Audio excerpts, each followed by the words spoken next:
Hello, everybody. This is the period four part two review. So, if you haven't watched the period four part one review yet, you might want to do that first. Um, in that video, I talked about everything starting with Thomas Jefferson and going through the War of 1812 and the era of good feelings, during which time we were feeling so good about ourselves, so proud to be the United States. And we saw the increase of nationalism, and there were a lot of cultural, social, political, and economic changes that came along with that nationalism. Today's video is going to focus kind of on the flip side of that. While we did see this surge in nationalism, we also saw growing sectionalism, or the conflict between the different regions of the country, especially the North and the South, because every time we added new territory into our country, we fought over whether that territory would become a free state or a slave state. So during the presidency of James Monroe and throughout the era of good feelings, people were kind of putting temporary solutions on these problems, and that wasn't good enough. Issues like sectionalism and the debate over slavery were not going to go away with just a little band-aid slapped on them, and unfortunately, that's how we were dealing with it at the time. One example of that, you hopefully remember, was the Missouri Compromise in 1820. That was the one that established the 3630 line. So above that would be free territory, below would be slave. So at least there was a rule established so that temporarily conflict could be kind of hushed. However, that line only applied to Louisiana Territory, which meant that once we expanded past that, there was no solution anymore and the conflicts would continue. The bigger problem, of course, is that the government shouldn't have been allowing slavery at all. And this was the government officially putting their stamp of approval on slavery existing in at least some areas. So look, on the brighter side of that, they were also saying that slavery should not exist, at least in some areas. So everything has two sides, but this was definitely not necessarily part of that pride and nationalism that was going on during the era of good feelings. Now, to transition out of the era of good feelings, we start by talking about the election of 1824. And that was the one where we ended up with a tie. And three of the big contenders were John Quincy Adams, our dear old friend Henry Clay, and then Andrew Jackson.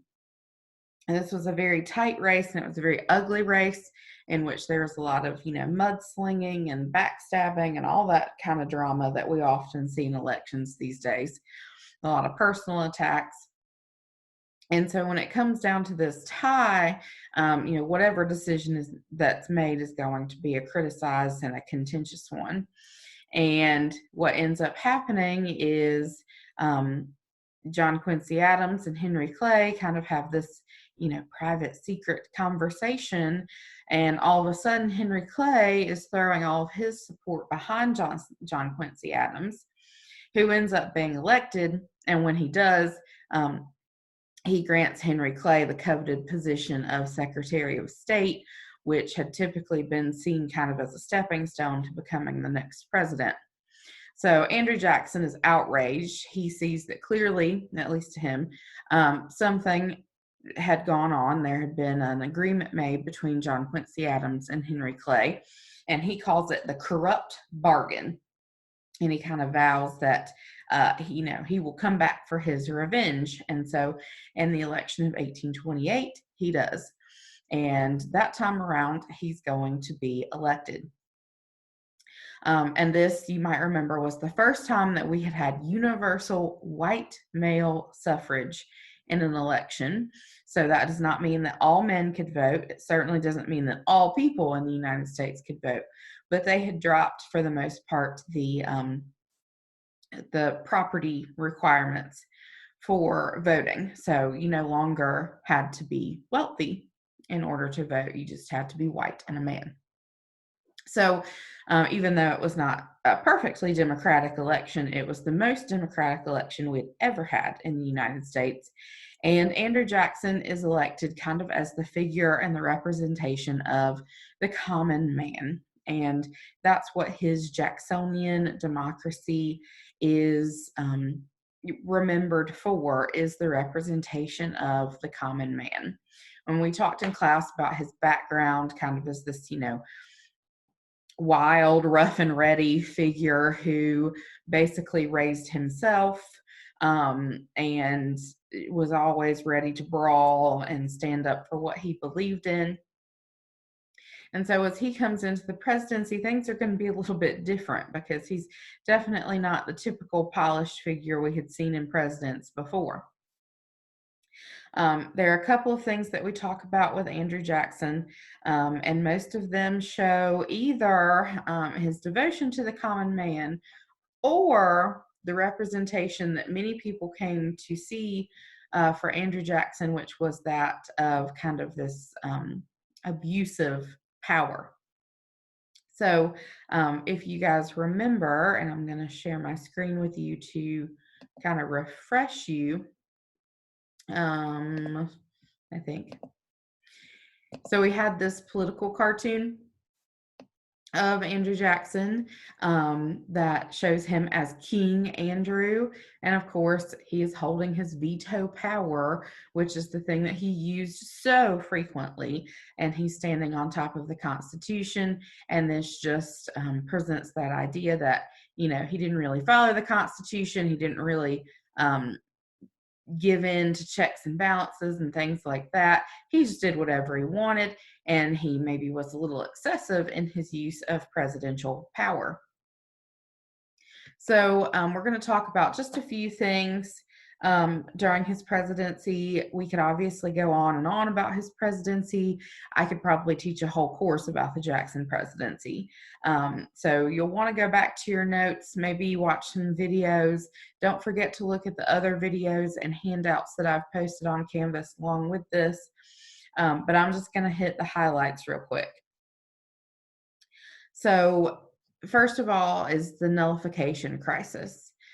You might remember that as a Democrat or someone who, believed in the style of the old school Democratic Republicans, Jackson was supposed to represent the common man, the farmer, the old anti-federalist kind of beliefs with less government control, no tariffs, focus on agriculture, that kind of thing.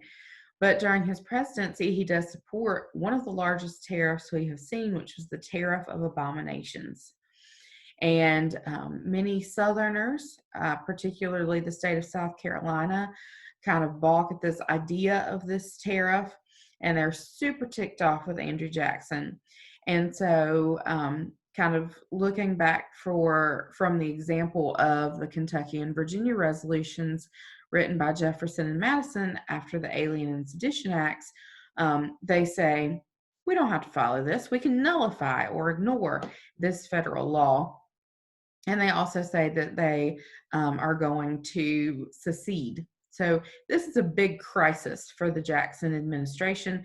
Obviously, he does not want the South ignoring laws and seceding on his watch. So he takes the approach of calling Congress into action to use something called the Force Bill, which would allow him to force South Carolina and anyone else to comply with the law. So again, this is kind of a representation of how he could be a little bit hypocritical in his interpretation of what the common man wanted or what the Democrats stood for, and he certainly used his power to the fullest extent. The second thing I'll mention about Andrew Jackson is the Indian Removal Act. Again, this is a time when he takes power into his own hands, perhaps excessively. He kind of ignores what the Supreme Court has been telling him about. Remember to go back and look at the court case of Worcester versus Georgia. It's in your notebook.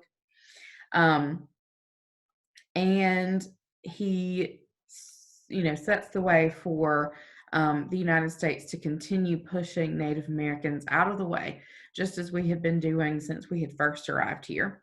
And that will ultimately set the way for the Trail of Tears, which of course was a horrible event of the United States.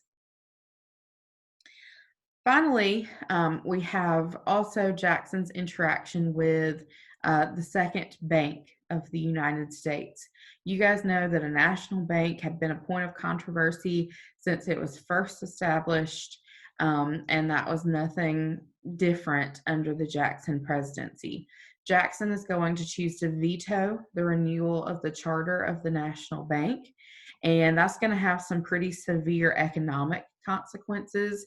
We're going to have periods of severe economic fluctuation, panics, recessions, depressions, that kind of thing. But it also has a pretty significant political impact because the people who have been kind of opposing Jackson and fighting against him are going to be finally pushed over the edge with the veto of the National Bank. And this is when we're going to see the creation of the Whig Party. And Henry Clay is going to lead that party. And basically, they are just created to be everything that Jackson is not.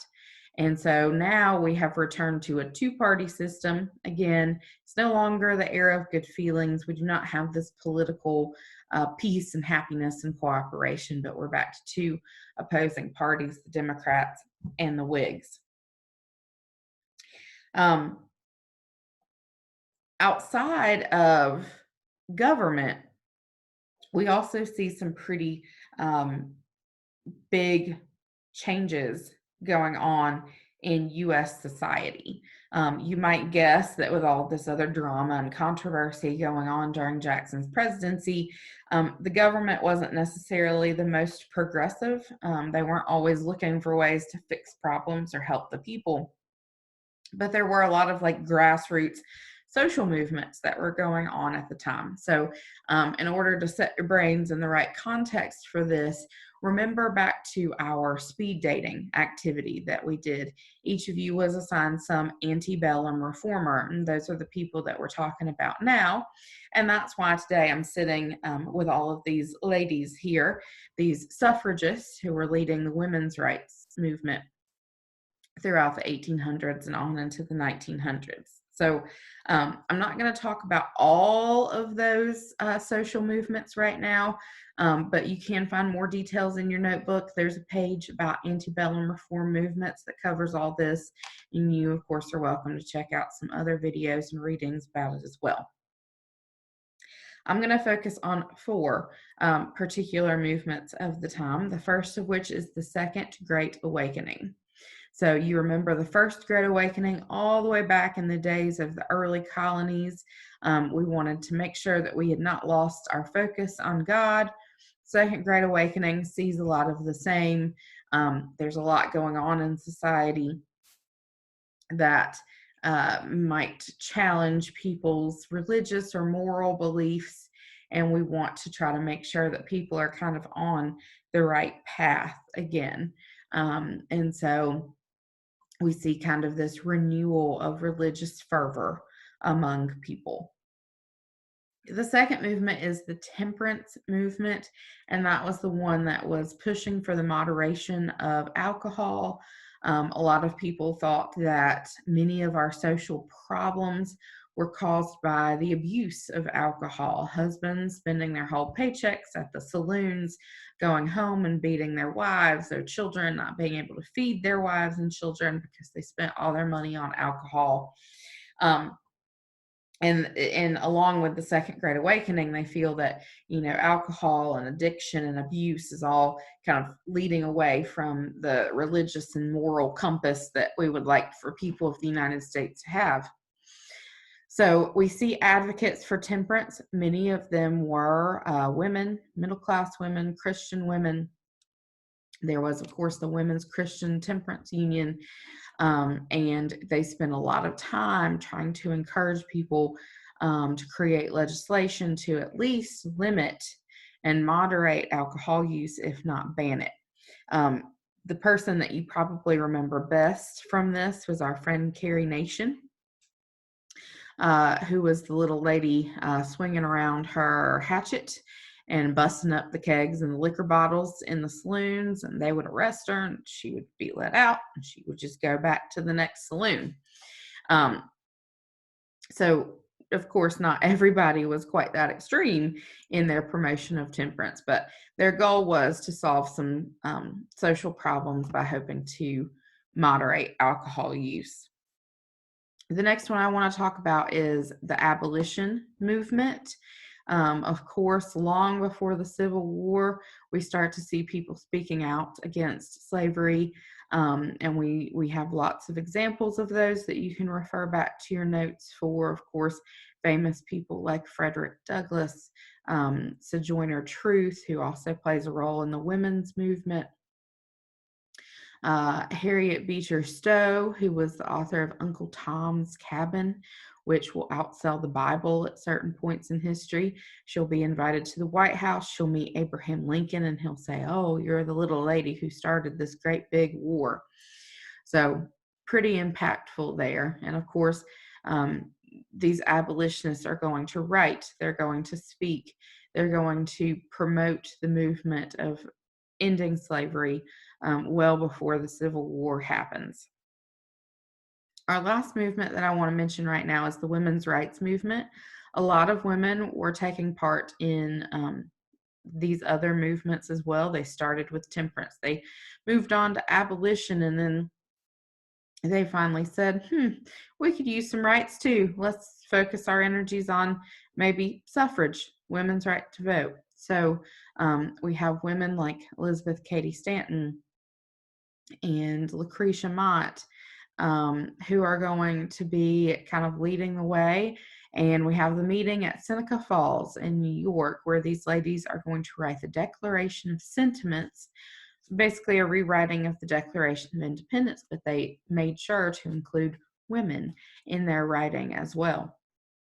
One of the big things that women were rebelling against, besides, suffrage and the lack of voting rights, was that idea of the cult of domesticity.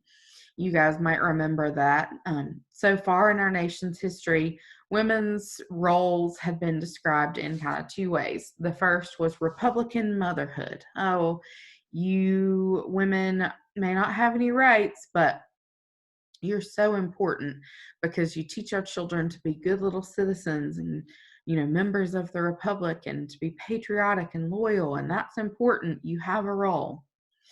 That then transitions into this cult of domesticity, as we do see the market revolution and we see the labor system of the country changing, and kind of the spheres of the home and the working world being further separated. It becomes more solidified that women, at least married women, middle-class women, older women, belong in the home. We did see younger, unmarried, childless women working in factories, but that wasn't what women were supposed to strive for. The ideal was you find a husband, you have babies, and you stay at the house taking care of that husband and those babies. So women not only were asking for the right to vote, but they were trying to rebel against those very, very tight restrictions on the role of women in society. Again, I could talk about a whole lot of other movements that are going on during the time, and a whole lot of other people that are leading the way in these movements. But that would take all day and several videos, and probably like a year of uploading things on Canvas. So I encourage you to check out some of the other videos I posted. Go back to your notes, look at some of the handouts that I posted. And if you have any questions or anything you can't quite remember, please feel free to reach out to me. Stay well, and I'll see y'all later. Bye.